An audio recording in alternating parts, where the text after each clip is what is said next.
Class of computer awareness, जहां हम तैयारी के सारे क्वेश्चंस देखेंगे जो गवर्नमेंट एग्जाम में आते ही पूछे जाते हैं कंप्यूटर से रिलेटेड, चाहे वो किसी भी एग्जाम का हो, एसएससी, बैंकिंग, रेलवे या स्टेट। या मेनली हमारा फोकस फिलहाल किस पे है, वो टीचर रिक्रूटमेंट एग्जाम पे है, जिसमें कंप्यूटर बहुत इंपॉर्टेंट सब्जेक्ट है। अब बच्चे किसी भी बैकग्राउंड से हो, कंप्यूटर से रिलेटेड हर फील्ड में आने लगे हैं, तो ये हर बच्चे के लिए बेनिफिशियल होगा। आपको बस कंटिन्यू रखना है। हम वो सारे क्वेश्चन कंप्लीट करने की, कवर करने की पूरी कोशिश करेंगे, जिससे आपका कोई भी क्वेश्चन लैग नहीं हो और अच्छे मार्क्स आप स्कोर कर पाओ एग्जाम में। ठीक है, तो डेली मेरे सेशन में 20 क्वेश्चन हो रहे थे, और पिछले दिन आई गेस ऑफ था बिकॉज ऑफ रामनवमी, हमारा छुट्टी था इस करके। एंड जो भी हमारे सेशन से पहली बार जुड़ रहे हैं, वो हमारी पिछली कुछ क्लासेस है जिसमें हम क्वेश्चन करते हैं। क्वेश्चन डेली 20 होते हैं, कोई भी डाउट्स वगैरह होते हैं वो भी डील किए जाते हैं, या फिर क्वेश्चन 1 बाय 1 जो प्रीवियस ईयर पूछे जा चुके हैं उन्हें हम ज्यादा डील करते हैं। एंड वन मोर थिंग की क्या है कि कुछ क्वेश्चंस हार्ड होते हैं, कुछ बेसिक्स लेवल के होते हैं। तो इनिशियल कुछ क्लासेस में हमने बेसिक लेवल के क्वेश्चन करे थे, and last I guess 1 class से हम थोड़े हाई लेवल के क्वेश्चंस कर रहे हैं। सो हम अपना लेवल 1 बाय 1 बढ़ाते चलेंगे। बट हाँ, कहीं भी अगर डाउट हो, कोई टॉपिक समझ में नहीं आया, तो कमेंट सेक्शन खुला पड़ा है, वहां पे लिख देना है। एंड जैसे ही टाइम मिलता है मैं उस पर रिस्पॉन्ड जरूर करूंगा, या फिर क्वेश्चन को यहीं पे डील कर दिया जाएगा। ठीक है, तो स्टार्ट करते हैं today's class with 20 questions. From the first question is which of the following is the fastest memory. Memory निम्न में से कौन सी मेमोरी सबसे तेज होती है? तो देखो, ग्राफिक्स भी दिख रहा होगा यहाँ पे भाई। तो कंप्यूटर में जो मेमोरी होती है, हमारी मेमोरी क्या होती है, स्टोरेज होती है। तो 4 तरह के मेमोरी होते हैं। फिलहाल मेमोरी को समझते हैं कि कितने तरह के होते हैं, मेमोरी कितने तरह के होते हैं। ठीक है, मेमोरी 2 तरह के होते हैं, प्राइमरी और सेकेंडरी। ठीक है, प्राइमरी और सेकेंडरी। तो सेकेंडरी मेमोरी में हमारा स्टोरेज आ जाता है जो हम खुद से लगाते हैं। कौन से लगाते हैं? खुद से स्टोरेज जो लगाते हैं, जैसे पेन ड्राइव लगा दिए हैं, ठीक है, या फिर हार्ड ड्राइव लगा दिए हैं। ठीक है, तो ये सेकेंडरी मेमोरी कहलाता है। प्राइमरी में जो कंप्यूटर को नेसेसरी होता है, उसके बिना वो नहीं चल सकता है, यानी रैम होते हैं, फिर से रोम होते हैं।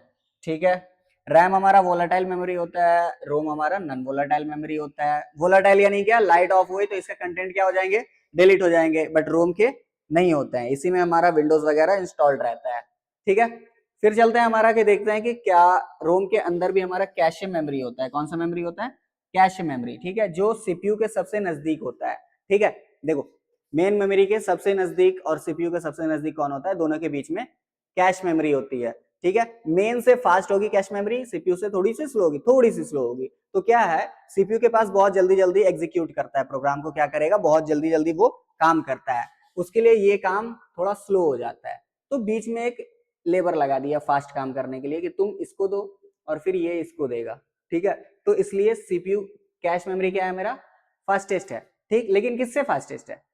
ठीक है, सीपीयू से स्लो है, मेन मेमोरी से फास्ट है। अब सीपीयू के पास अपना खुद का भी एक मेमोरी होता है। मान लो कुछ एडिशन वगैरह कर रहा है, 1+2 कर रहा है, ठीक है, ये 3 आया और फिर से इसको 4+ करना है। तो ऐसा थोड़ी यहाँ पे 3 ऐड करके रखा फिर 3 इधर भेज देगा, नहीं, कहीं पे तो वो स्टोर करेगा ना। तो सीपीयू का खुद का मेमोरी होता है, उसको हम बोलते हैं रजिस्टर। क्या बोलते हैं? रजिस्टर। ठीक है, क्या बोलते हैं? रजिस्टर। ठीक, तो अगर इसके भी आगे है तो क्या कैश से वो फास्टेस्ट नहीं होगा? कैश से भी फास्ट होगा। तो इसीलिए हमारा आंसर क्या होगा सबसे फास्टेस्ट? रजिस्टर। ठीक है, नेक्स्ट क्वेश्चन। सीपीयू द्वारा उपयोग किए जाने वाले मुख्य एड्रेसिंग यूनिट। एड्रेसिंग यूनिट कौन से होते हैं? सबसे ज्यादा मतलब मेमोरी को किससे एड्रेस किया जाता है? मेमोरी को एड्रेस किस में किया जाता है? सीपीयू में। ठीक है, सीपीयू में। तो देखो, जब हम मेमोरी को बताते हैं, मेमोरी की बात करते हैं, तो स्टोरेज हम कैसे नापते हैं? Kilobyte, megabyte, gigabyte. Normally students GB जानते हैं। ठीक है, 1 GB 2 GB, या मेमोरी कार्ड खरीदने भी जाते हैं तो 35 GB, सॉरी 36 GB या फिर 16 GB ऐसा करके मेमोरी कार्ड लेते हैं। ठीक है, 16 या 32, 228 ऐसा करके लेते हैं। बट हाँ, मेमोरी जब हम सीपीयू में नापते हैं तो फ्रीक्वेंट यूज यानी आमतौर पर किसका यूज करते हैं? वो होता है बाइट का यूज। वैसे तो सबसे शॉर्टेस्ट ये है, सबसे छोटा ये है, बट हम बाइट को ज्यादा प्रेफर करते हैं। सीपीयू के टाइम पे हम बाइट को ज्यादा यूज करते हैं। ठीक है, नेक्स्ट है इंटरप्रेटर की व्यवस्था, सॉरी विशेषता। कैरेक्टरिस्टिक्स ऑफ एन इंटरप्रेटर क्या है? अब पहले जानते हैं इंटरप्रेटर क्या है। देखो, जब भी प्रोग्राम लिखा जाता है कंप्यूटर में, ठीक है, कंप्यूटर में क्या करेगा, प्रोग्राम साइंटिस्ट वगैरह या फिर प्रोग्रामर जो होते हैं जो कोड लिखते हैं, तो कंप्यूटर को समझता कैसे है, अगर हम कुछ चीज कंप्यूटर को दे रहे हैं, लिख रहे हैं, बता रहे हैं, तो वो समझेगा किससे, तो दो चीज से समझता है। कैसे समझता है, दो चीज से, एक होता है कंपाइलर, एक होता है इंटरप्रेटर, ठीक है, एक और होता था असेंबलर, बट हम उसकी बात अभी नहीं करेंगे, फिलहाल कंपाइलर और इंटरप्रेटर में देखते हैं, ठीक है। कंपाइलर क्या करता है ना, जैसे हमने 50 लाइन मान लो लिख दिया, 50 लाइन लिख दिया, ठीक है, आगे डॉट डॉट डॉट 50 लाइन समझ लो है, तो कंपाइलर क्या बोलेगा, इसको एक ही बार में पढ़ेगा, ठीक है, और उसके बाद इसका मीनिंग बता देगा, ठीक। अगर एक ही बार में पढ़ के मीनिंग बता रहा है, दैट मीन्स चांसेस है कि एरर हो सकता है, ठीक है, गलतियां हो सकती है, एक ही बार में पढ़ रहा है, हो सकता है कोई लाइन भूल जाए या फिर उसका कुछ और मीनिंग इसको याद हो जाए। उसी का उल्टा इंटरप्रेटर क्या करता है, अगर 50 लाइन लिखे हैं तो हर लाइन का ये मीनिंग बताएगा, ठीक है, हर लाइन का ये मीनिंग बताएगा, लाइन बाय लाइन काम करेगा ये। तो इंटरप्रेटर कैसे काम करता है, पूरा प्रोग्राम एक साथ कौन एग्जीक्यूट करता है, कंपाइलर करता है, ये तो नहीं होगा, लाइन बाय लाइन आया, लाइन बाय लाइन एग्जीक्यूट करता है, कौन करेगा, इंटरप्रेटर। नेक्स्ट क्वेश्चन है 1011 का डेसिमल मान क्या होगा, ये फॉर्मूला बेस्ड है, ठीक है, डेसिमल में कन्वर्ट करना है, पहले 10 है, इसको पहचानते हैं, ये 10 है ना, तो ये किस में लिखा है, बाइनरी फॉर्म में लिखा है, किस में लिखा है, बाइनरी यानी क्या होता है, टू डिजिट, टू डिजिट यानी कौन कौन से, 0 और 1, ठीक है, तो ये बस 0 और 1 के फॉर्म में, नीचे 2 भी लिखा है, इससे भी पहचान सकते हैं कि ये बाइनरी फॉर्म में है, जाना किस में हमको, डेसिमल फॉर्म में, डेसिमल मतलब 0 से 9 के डिजिट में ये वैल्यू क्या होगी, 1011 क्या होगी, तो कुछ नहीं करना है, राइट साइड से चलना है, कैसे चलना है, राइट साइड से, हर डिजिट को 2 का पावर देना है, हर डिजिट को 2 का पावर देना है, नीचे देंगे 2, ठीक है, 2, उसके बाद बीच में क्या करना है, प्लस, सबको क्या करना है, प्लस, ठीक है, अब 2 का पावर बैठाते जाओ, 0 1 2 3, ठीक है, कैसे, 0 1 2 3, अब उसके बाद इसका पावर क्या होगा, 2 का पावर 0 इज 1, ये क्या हो गया 2 1 2, ये क्या हो गया 2 2 4, ठीक है, अब देखते जाना, ये क्या होगा 2 2 जा 4 2 जा 8, हो गए इतने पावर्स। अब जो पहले डिजिट थे इसके, ठीक है, इससे बस इसको मल्टीप्लाई करते जाना है, पहला था 1 तो 1 इंटू 8, ये था 0 तो 0 इंटू 4, ठीक है, ये था 1 तो 1 इंटू 2, बीच में प्लस है, ये था 1 तो 1 इंटू 1, ठीक है, कितने हो जाएंगे, ये हो गया 8, ये तो हो गया 0, ये हो गया 2 और ये हो गया 1, टोटल हो गए कितने हमारे 11, ठीक है, सो नंबर कुड बी 11। इसी तरह फॉर्मूला बेस्ड है, नहीं समझ में आया तो एक बार और देखना है, क्या करना है, हर डिजिट को अलग करना है, 2 2 घटाना है उसके नीचे और ऊपर पावर रखना है 0 से इंक्रीजिंग साइज में, जितना ज्यादा आगे डिजिट होगा उतना आगे बढ़ाते चले जाएंगे और फिर उसको सॉल्व करना है, और सबके बीच में क्या करना है, प्लस करते हुए जो नंबर दिए गए हैं क्वेश्चन में उससे मल्टीप्लाई कर देना है 1 बाय 1। नेक्स्ट क्वेश्चन, निम्न में से कौन से बुलियन आइडेंटिटी सही हैं, जैसे देखो ये जो हमारा दिया हुआ है इस जगह पे, इसको सारे लोग याद कर लेंगे, बहुत जरूरी है, बुलियन अलजेब्रा से कोई भी क्वेश्चन आते हैं इसी आइडेंटिटी पे बेस्ड होते हैं, ठीक है, ये रूल है हमारा जो बुलियन ने दिया था। कैसे याद करना है, देखो अगर कोई हमारे पास वेरिएबल है यानी ए, ठीक है, क्या है मेरे पास वेरिएबल है, क्या करेगा, अगर ए को हम 0 से ऐड करेंगे तो ए ही आएगा, ए को 1 से ऐड करेंगे तो 1 आएगा। अब ये मत बोलो कि भाई A1 क्या होगा, भाई ए क्या है पता नहीं, ए में हम कुछ भी वैल्यू रख सकते हैं, 2 3 4 5 अल्फा बीटा कुछ भी रख सकते हैं, ठीक है, तो ए क्या है मेरा वेरिएबल है, तो 1 के साथ जब हम ऐड करेंगे तो 1 क्या है मेरा कांस्टेंट है, तो यानी वही वैल्यू देगा, रीजन कुछ भी हो सकता है बट रीजन ये याद रखना है कि 1 कब आएगा और 1 कब आएगा और ए कब आएगा, तो जब एडिशन में ए के साथ 0 ऐड करेंगे तो ए आएगा, 1 ऐड करेंगे तो 1 आएगा, फिर से ए को 2 बार ऐड करेंगे तो ए ही देगा, और 2 बार ए को ऐड, यहाँ देखो ये क्या खास है ध्यान देना, ये ए और ए बार है, ये क्या है ए और ए बार, यानी ए और ए का उल्टा, ए का उल्टा, ठीक है, दोनों को ऐड करते हैं तो 1 आता है। अब इस दोनों के बीच में क्या है, कुछ नहीं है, सिंबल मतलब 0 डॉट ए है, ठीक है, डॉट यानी मल्टीप्लाई, डॉट यानी मल्टीप्लाई, तो 0 को ए के साथ मल्टीप्लाई करते हैं तो 0, 1 को ए के साथ मल्टीप्लाई करते हैं तो ए को ए के साथ मल्टीप्लाई करते हैं तो ए, एंड ए को उल्टा मल्टीप्लाई करते हैं तो 0, ठीक है, ये याद रखना है। अब देखो यहाँ क्वेश्चन क्या पूछ रहा है, सही कौन सा है, ए प्लस जीरो मेरा जीरो होता है, ए प्लस जीरो जीरो, सही है क्या, नहीं गलत हो गया ये। फिर ए डॉट वन ए होगा, ए डॉट वन, ए डॉट वन, देखो वन डॉट ए या ए डॉट वन सेम है, तो ये सही होना चाहिए। अब क्या है, ए प्लस वन ए है, ए प्लस वन ए है क्या, नहीं है, गलत हो गया। ठीक है, ए डॉट जीरो ए है, ए डॉट जीरो क्या ए होगा, नहीं है, खत्म। तो बचा क्या हमारा ऑप्शन सही है, बी। ये बस याद कर लेना है, इस पे बहुत सारे क्वेश्चन पूछे जाते हैं। नेक्स्ट है हमारा नैंड गेट। अब देखो गेट क्या होता है, पहले तो समझते हैं गेट क्या होता है। जब हमारे पास आते हैं सर्किट बनते हैं, सर्किट क्या होगा, जब सीपीयू वगैरह या मेमोरी कार्ड बनते हैं ना, या सिंपल टर्म में सिम देखा होगा आपने, ठीक है, क्या देखा होगा, सिम कार्ड देखा होगा, तो उसके पीछे एक गोल्डन चिप जैसा होगा, गोल्डन चिप जैसा होगा। चिप के अंदर गौर से देखोगे ना, तो तार के जैसा ऐसा डायरेक्शन में छोटे छोटे वायर्स जाते हुए दिखेंगे, ठीक है, उसको हम कहते हैं गेट, उसको वायर कहते हैं, उसमें इलेक्ट्रिसिटी फ्लो करती है, बट उसमें क्या हो गया हमारा, गेट बनते हैं, उसमें क्या बनते हैं, चिप्स बनते हैं, मेमोरी कार्ड्स बनते हैं, ठीक है। और उसको बनाने के लिए हमारे पास 4-5 तरह के गेट होते हैं, यानी उसके फॉर्मेशंस जो होते हैं उनको हम कहते हैं गेट। तो फॉर्मेशन मेन हमारा कौन सा है, 4 फॉर्मेशन है, नैंड है, नॉर है, नॉट है और एंड है, ये 4 तरह के फॉर्मेशंस है, यानी सिंपल टर्म में बोले तो डिजाइन है, ठीक है। अब ये डिजाइन कैसे बोलता है, देखो काम कैसे करेगा। मान लो हमने एक सर्किट बनाया इस तरह का, इसको बोलते हैं एंड, यहां से एक वैल्यू पास करा, यहां से एक वैल्यू पास करा, तो निकलेगा तो एक ही वैल्यू। काम कैसे करेगा, अगर यहाँ पे 1 भेजा, यहाँ पे 0, तो दोनों में एंड का मतलब होता है प्लस, ठीक है। 1 और 0 को ऐड करेंगे तो क्या होगा, 1, तो आउटपुट क्या देगा वो 1, ठीक है। और का मतलब होता है मल्टीप्लाई, ठीक है, यहां अगर 1 है, यहां अगर 0 है, ठीक, इसका काम होगा दोनों में से कोई भी सही, और मतलब या दोनों में से किसी में भी 1 हुआ तो 1, ठीक है। एंड क्या था, सॉरी एंड था मेरा, अरे भैया मिट जा,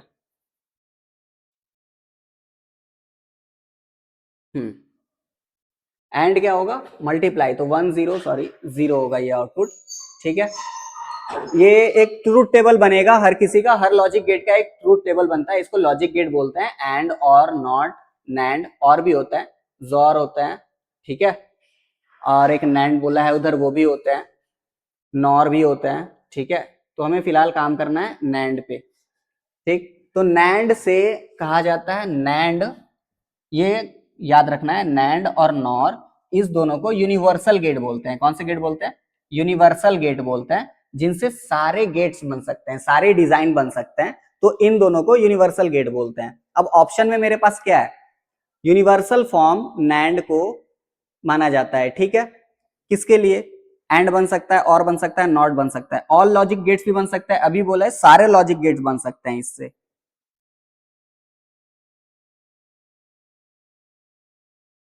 six question and next question है हमारा, राउंड रॉबिन शेड्यूलिंग में टाइम क्वांटम कम होने पर क्या है। क्वेश्चन पढ़ने के बाद ही समझ में आ रहा है, बहुत सारे टर्म्स है इसमें जिसको पहले समझना जरूरी है, ठीक है। उसके बाद इसको देखते हैं क्वेश्चन कैसे सॉल्व करेंगे। पहले देखते हैं राउंड रॉबिन शेड्यूलिंग, ठीक है, राउंड रॉबिन शेड्यूलिंग कैसे होता है, पहले देखो राउंड रॉबिन, ठीक। सीपीयू पे बात करते हैं।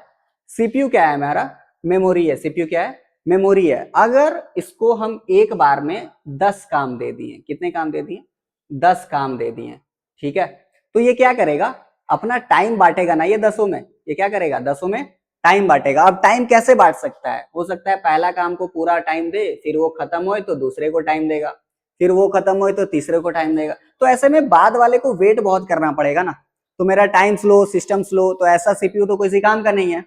तो क्या करेगा उसमें, इससे बेटर क्या होगा, वो बोलेगा कि नहीं, अगर 10 काम है मेरे पास, 10 काम है, तो हर 10 को थोड़ा थोड़ा टाइम देगा। क्या करेगा, थोड़ा थोड़ा टाइम देगा। जैसे क्या होता है छोटे बच्चे में जो होता है ना, एक टीचर जो हैंडल करते हैं 20 बच्चों को, अगर कॉपी चेक करना होता है, एक कॉपी लेके बैठ जाएंगे, तो चेक करते करते पता चले 10 बच्चे के बाद कॉपी चेक नहीं होगी, तो वो क्या करेंगे, बेंच वाइज बेंच जाएंगे, एक पेज एक का चेक करेंगे, फिर दूसरे का पहला पेज, तीसरे का पहला पेज, चौथे का पहला पेज, ऐसे करके चेक करते हुए जाएंगे। तो हर किसी को थोड़ा थोड़ा टाइम अपना फिक्स करके देते जाएंगे, तो इसमें पता चलेगा कि सारे बच्चे का कुछ ना कुछ चेक हुआ है, ठीक। अब डिपेंड करता है कि कौन सा बच्चे ने 2 पेज लिखा है, किसी ने 10 पेज लिखा है, किसी ने 5 पेज लिखा है, तो जो कम पेज लिखेगा वो जल्दी खत्म हो जाएगा, ठीक है। तो राउंड रॉबिन यही कहता है कि जितने भी प्रोसेस है मेरे पास, जितने भी काम होंगे, सब में हम सीपीयू को थोड़ा थोड़ा टाइम देंगे, थोड़ा थोड़ा क्या करेंगे, टाइम देंगे। टाइम क्वांटम का मतलब ये हुआ कि छोटा टाइम, यानी क्वांटम यानी छोटा, ठीक है, क्वांटम यानी क्या हो गई, छोटा, छोटा टाइम, ठीक है। तो छोटा सा टाइम हर वर्क को देंगे, हर टास्क को देंगे जो सीपीयू के पास आ रहा है, ठीक है। तो उसमें क्या होगा मेरा, अब हर बार जब एक काम से दूसरे काम में जाएंगे, मतलब पहला काम पे है, फिर उसको दूसरे पे जाना है, दूसरे टास्क को करना है, तो स्विच करेगा, क्या करेगा, स्विच करेगा, यानी इसको छोड़ के दूसरे पे आएगा, फिर तीसरे पे आएगा तो फिर यहाँ स्विच करेगा, फिर चौथे पे आएगा तो फिर स्विच करेगा। तो अगर हम इसको बोल रहे हैं, मान लो 20 सेकंड के बाद वो स्विच कर रहा है, पहले पे 20 सेकंड काम किया, फिर दूसरे पे 20 सेकंड जैसे पूरा हुआ, ये काम हुआ या नहीं मतलब नहीं है, 20 सेकंड जैसे पूरेगा वो दूसरे पे चला जाएगा, फिर जैसे 20 सेकंड पूरेगा, ये काम हुआ तो ठीक, नहीं तो स्विच करो, फिर तीसरे पे करेगा 20 सेकंड पे। तो इस तरह से क्या होगा, टाइम अगर मान लो हम अब कम कर देते हैं, क्या कर देते हैं, 5 सेकंड कर देते हैं, तो इसको जल्दी जल्दी स्विच करना पड़ेगा कि नहीं। जो काम ये 20 सेकंड में एक पे करता था, वो काम ये अब जल्दी जल्दी स्विच करना पड़ेगा, क्या करना पड़ेगा, जल्दी जल्दी स्विच करेगा। तो क्या होगा, स्विचिंग इंक्रीज हो जाएगा। अगर हम उसका टाइम क्वांटम छोटा कर दे, क्या कर दें, छोटा कर दें टाइम क्वांटम, यानी टाइम उसको छोटा दे दे, वेरी स्मॉल दे दें, तो क्या होगा, स्विचिंग, थ्रूपुट हटाओ, कॉन्टेक्स्ट हटाओ, स्विचिंग कहीं लिखा है, कॉन्टेक्स्ट स्विचिंग इंक्रीज, यानी स्विचिंग क्या हो जाएगा, बढ़ जाएगा, स्विचिंग क्या हो जाएगा, बढ़ जाएगा, ठीक है। नेक्स्ट क्वेश्चन है, प्राइमरी की का मुख्य उद्देश्य क्या है, प्राइमरी की का मुख्य उद्देश्य क्या है, ठीक है। देखो, जब हमारे पास डेटाबेस होता है, डेटाबेस होता है, ठीक है, मान लो एक एक्सेल शीट है, क्या है, एक्सेल शीट, जहां पे हम रिकॉर्ड्स रख रहे हैं, क्या रख रहे हैं, डेटा रख रहे हैं, 20-30 बच्चे हैं हमारे पास एक क्लास में, उसका हम नेम, रोल, क्लास, एड्रेस, वो सब रखे जा रहे हैं। अब इसमें कोई एक तो कॉलम होगा ना, कोई भी, इस सबको कॉलम बोलते हैं, क्या बोलते हैं, कॉलम बोलते हैं, ठीक है। तो कोई एक तो कॉलम होगा जो मेरा हर बच्चे को अलग अलग आइडेंटिफाई करेगा, मतलब हो सकता है नाम किसी 2-3 बच्चे का सेम हो, रोल तो नहीं हो सकता है सेम, क्लास सेम होगा ही, एड्रेस हो सकता है सेम हो सकता है, तो रोल जो है हर किसी को अलग अलग मिलेगा। तो ये रोल मेरा क्या कहला रहा है, हर बच्चे को अलग अलग आइडेंटिफाई कर रहा है, तो इसको हम बोलेंगे प्राइमरी की, क्या बोलेंगे, प्राइमरी की, यानी वो कॉलम जो हर डेटा को अलग यानी यूनिक आइडेंटिफाई करता है, उसको बोलते हैं प्राइमरी की। तो प्राइमरी की का काम क्या है, उद्देश्य क्या निकला, कि यूनिक आइडेंटिफाई करना है, यूनिक आइडेंटिफाई करना है, ठीक है।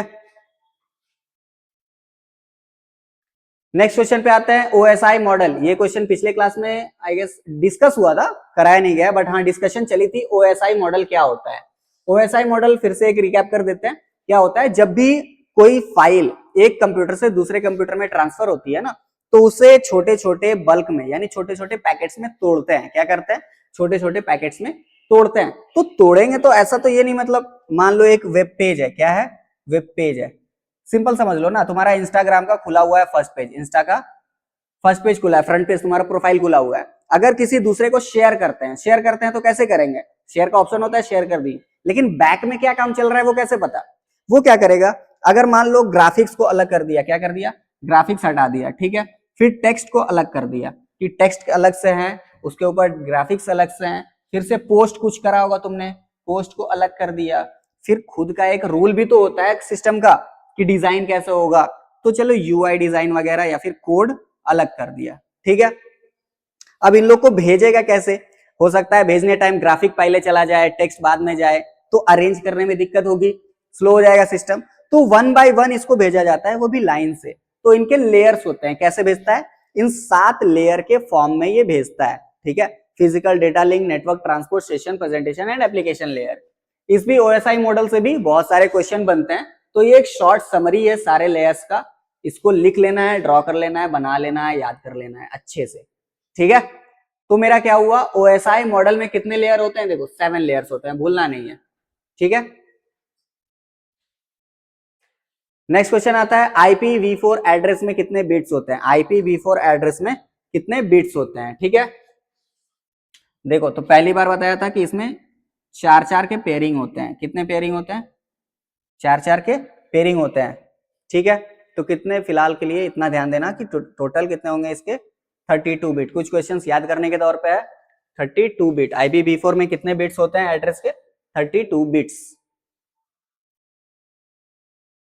स्टैक किस प्रिंसिपल पे काम करता है? स्टैक के बारे में क्लास में बताया गया है, पिछले क्लास में पिछले कुछ क्वेश्चंस में स्टैक बहुत बार पूछा गया था।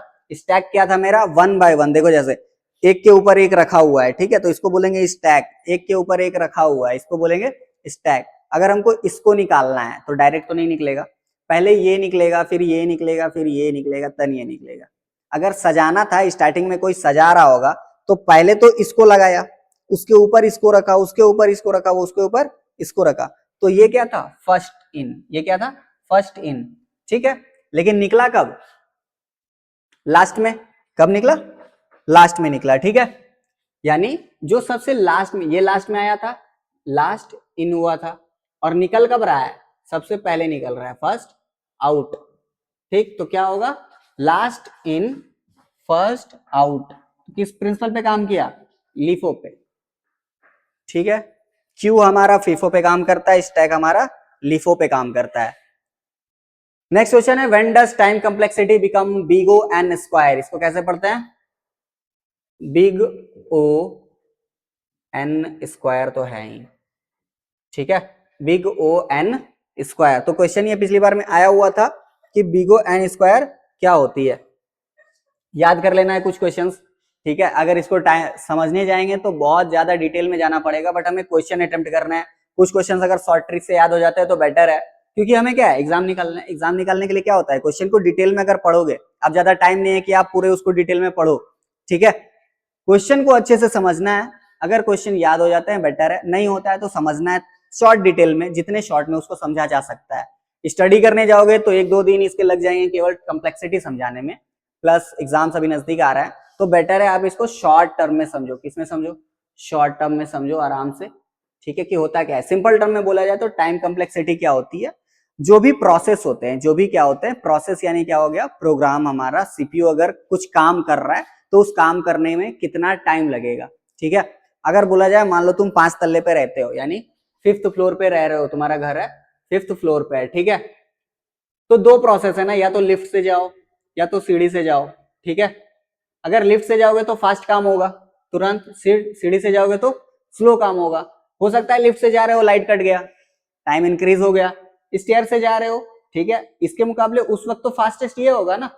तो उसी तरह हमारा टाइम जब काम करता है ना, किसी भी प्रोसेस को जब सीपीयू काम करता है तो उसके अपने फायदे हैं, अपने नुकसान है, ठीक। तो जब फायदा होता है तो उसको बोलते हैं बेस्ट केस, और जब नुकसान होता है तो उसको बोलते हैं वर्स्ट केस, ठीक है। तो यहां हमको क्या पूछा है, बिग ओ एन स्क्वायर किस केस में होता है, किस केस में होता है, ठीक है। तो याद रखना है, बबल शॉट में हमारा वर्स्ट केस होता है, जिसमें big O N square time लगता है। कितना लगता है? Big O N square. ये मैथमेटिकल इक्वेशन है, मैथ्स के बच्चे ज्यादा कनेक्ट कर पा रहे होंगे इससे। बिग ओ एन स्क्वायर हमारा टाइम लगता है बबल शॉट में। नेक्स्ट आते हैं, फिशिंग अटैक क्या होता है? नाम में लिखा है फिशिंग अटैक, पढ़ेंगे इसको। फिशिंग अटैक बोल दो ऐसा, फिश अटैक, फिश, ठीक है। जैसे यहाँ फिशिंग कर भी रहा है, मछली का जाल फेंका हुआ है, कोई फंस जाए बस इसमें, ठीक है। फिशिंग अटैक क्या होता है, शॉर्ट टर्म में समझते हैं। फिशिंग अटैक सिंपल सा, जब भी तुम ऐड वगैरह देखते हो सिस्टम पे, क्या करते हैं, मान लो इंटरनेट पे चल रहे हैं, अपना फेसबुक खोले हुए हैं, तो छोटा छोटा एड्स दिखाता है। एड्स कैसे दिखाएगा, इतना रुपया जमा कीजिए आपको इसका दुगना मिलेगा। या फिर ऐड ऐसा होगा ना कि 5 रुपए में कोई ऑफर निकलेगा कि ये ऑफर है, क्लिक कीजिए तुरंत अभी आपके घर में ये मिलेगा। तो वो क्या होता है, लुभावना ऑफर जो देता है इंटरनेट पे, उसको हम बोलते हैं फिशिंग। क्या बोलते हैं उसको? फिशिंग, ठीक है। उसको क्या बोलेंगे?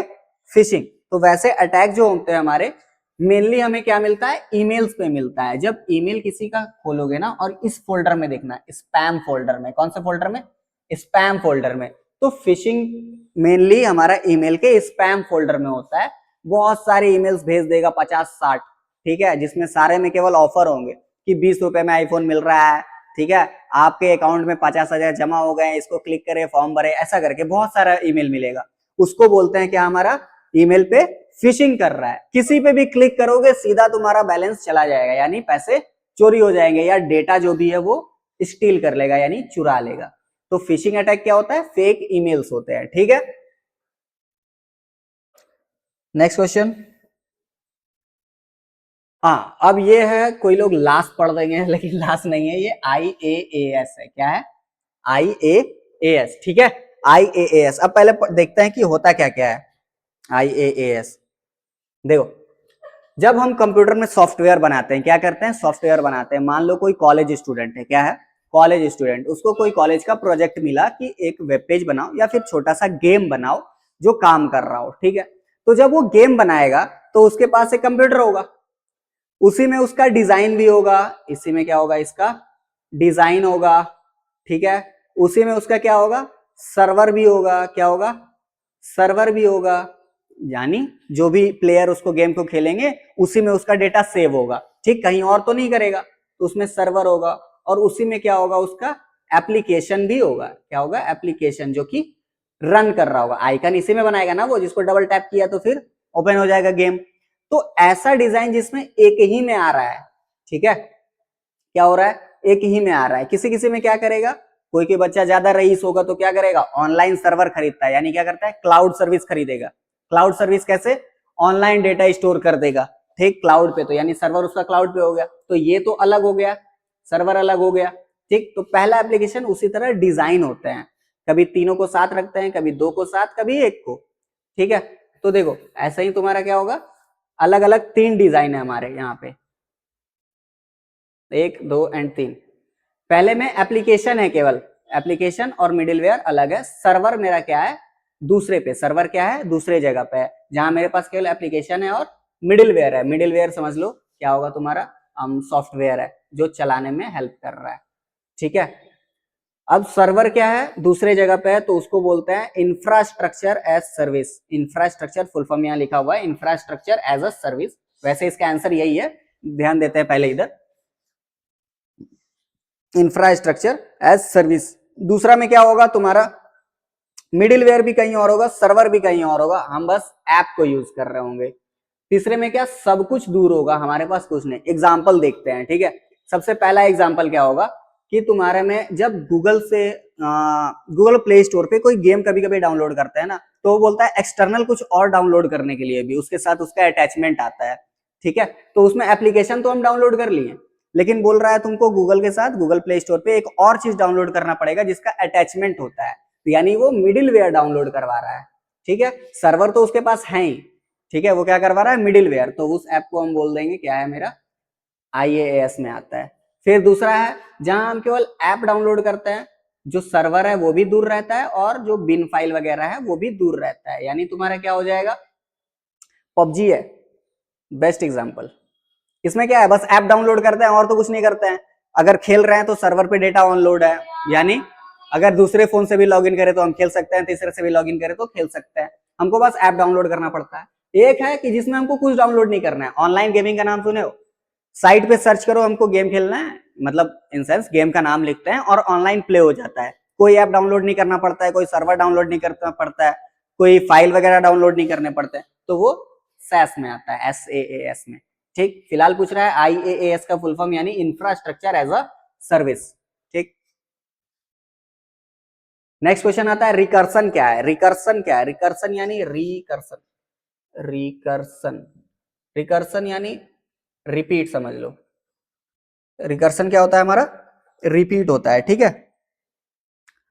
रिकर्सन मतलब होता है जब हम एक ही काम को बार बार कर रहे होते हैं। क्या कर रहे थे? एक ही काम को हम रिपीट कर रहे होते हैं, बार बार करते हैं, तो उसको बोलते हैं रिकर्सन। अब किसी को सोचेंगे लूपिंग हो सकता है, भाई कंप्यूटर वाले सोचेंगे लूपिंग भी है रिकर्सन, नहीं। लूपिंग में क्या होता है? एक टाइम के बाद ये खत्म हो जाता है। रिकर्सन टर्म हम फंक्शन के साथ यूज करते हैं, जिसमें कहा जाता है फंक्शन खुद को कॉल कर रहा होता है। फंक्शन क्या करता है? खुद को कॉल कर रहा होता है, यानी वो खुद को बार बार प्रोसेस में यानी सीपीयू के पास भेज रहा होता है, उसको हम बोलते हैं रिकर्शन। नेक्स्ट है एसक्यूएल में डेटा रिट्राइव करने के लिए कौन सा कमांड यूज होता है, यानी which command is use to retrieve data in SQL, ठीक है।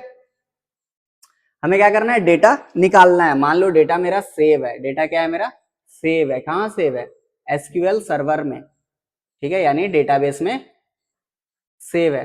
अब हमको क्या करना है? डेटाबेस के कमांड अगर जानते होगे तो पता चल जाएगा एक बार में ही क्या होगा हमको, अगर डेटा निकालना है तो। बट क्या होगा, हमारे पास कुछ कमांड्स होते हैं। क्या होता है, कमांड होते हैं जो हम कंप्यूटर में एसक्यूएल में परफॉर्म करते हैं, तो हमें डेटा वो निकाल के देता है। अगर यहाँ 5 बच्चे हैं मेरे पास, क्या है 5 बच्चे हैं, हमको पांचों का नेम चाहिए। पांचों का क्या चाहिए, नेम चाहिए। तो हम कहेंगे नेम, पहले तो सेलेक्ट होगा, सेलेक्ट नेम, ठीक है, क्या करेगा, सेलेक्ट नेम, और फ्रॉम टेबल का जो भी नाम होगा, मान लो टेबल ही है, फ्रॉम टेबल, ऐसा करके। तो हम क्या कर रहे हैं, किस कमांड से कर रहे हैं, सेलेक्ट कमांड से कर रहे हैं। तो यहाँ पे क्या बोल रहा है, सेलेक्ट कमांड का हम यूज करते हैं डेटा को रिट्राइव करने के लिए। अगर डेटा उसमें रखना है, फाइल में रखना है, तो इंसर्ट यूज करते हैं, चेंजेस करना है तो अपडेट यूज करेंगे, और डिलीट करना है तो खैर डिलीट करते ही है। नेक्स्ट क्वेश्चन है, जॉर गेट का आउटपुट 1 कब होता है, किसका, जॉर गेट। देखो उसी वक्त गेट के टाइम पे पढ़ाया था, जब गेट बढ़ा रहे थे, तो बहुत सारे गेट्स होते हैं, नैंड, नॉर, जॉर, ये सब भी है, तो ये सब अलग से गेट है हमारे, ठीक है, जो इंपॉर्टेंट है। तो इस गेट का पूछ रहा है कि आउटपुट 1 कब होता है, ठीक है। यहाँ पे टेबल बना हुआ है, हम आउटपुट यहाँ है, इनपुट दोनों का यहाँ है, ठीक है, आउटपुट अलग अलग है, इनपुट दोनों अलग अलग है, ठीक। देखो जब 0 और 0 इनपुट दे रहा है, 0 और 0 इनपुट दे रहा है, तो आउटपुट क्या आ रहा है, 0।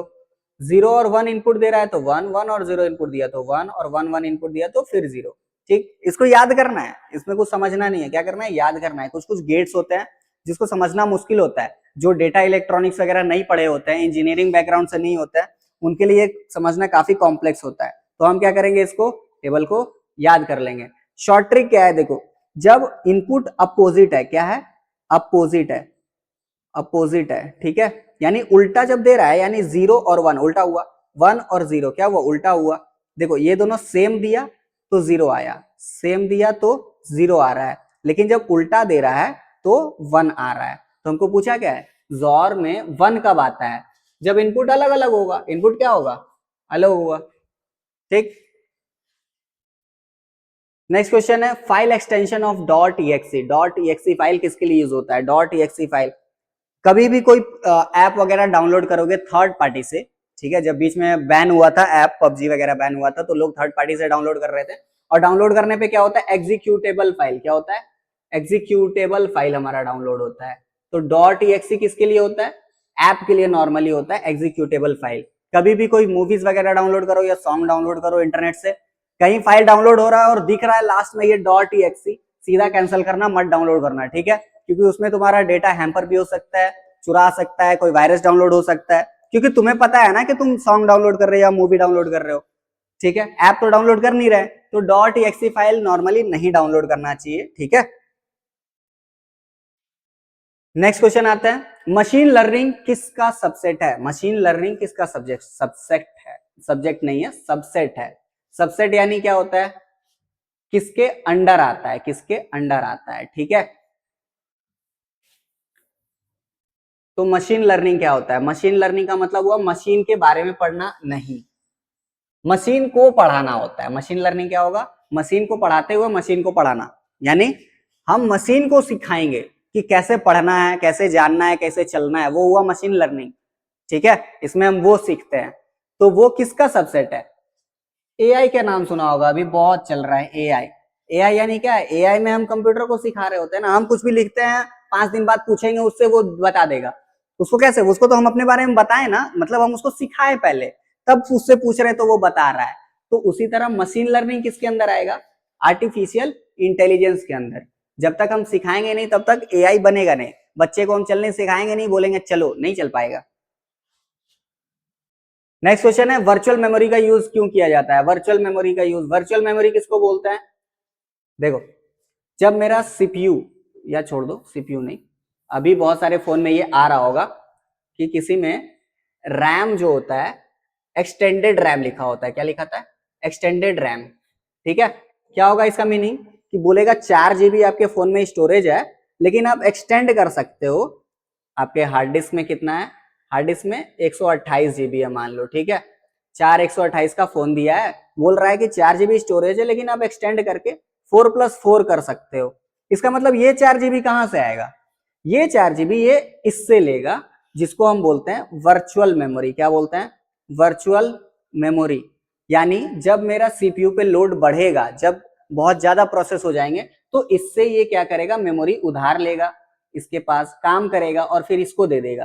तो जो काम किया और लौटा दिया उसको बोल रहे हैं वर्चुअल मेमोरी। ठीक है, तो क्या काम का यूज हुआ ये इसका, सीपीयू का क्या काम हुआ, जब वर्चुअल मेमोरी का काम क्या हुआ, रैम को एक्सटेंशन देना, रैम को क्या करना, बढ़ाना, एक्सटेंशन देना लॉजिकली, जो होता नहीं है फिजिकली। ऐसा थोड़ी होता है उसका 4 GB, इसका 4 GB काट के अपने में ऐड कर लेता है, नहीं ऐसा नहीं होगा, वो उधार लेता है फिर लौटा देता है। तो लॉजिकली वो लेता है और फिर छोड़ देता है, तो रैम एक्सटेंशन बढ़ता है इसमें वर्चुअल मेमोरी में। ठीक है, so that's it for today's class, और बाकी कंटिन्यू करते हैं इसी क्लास को आगे भी, मिलते हैं मंडे को एंड देखते हैं आगे कुछ क्वेश्चन फिर से लेके आएंगे।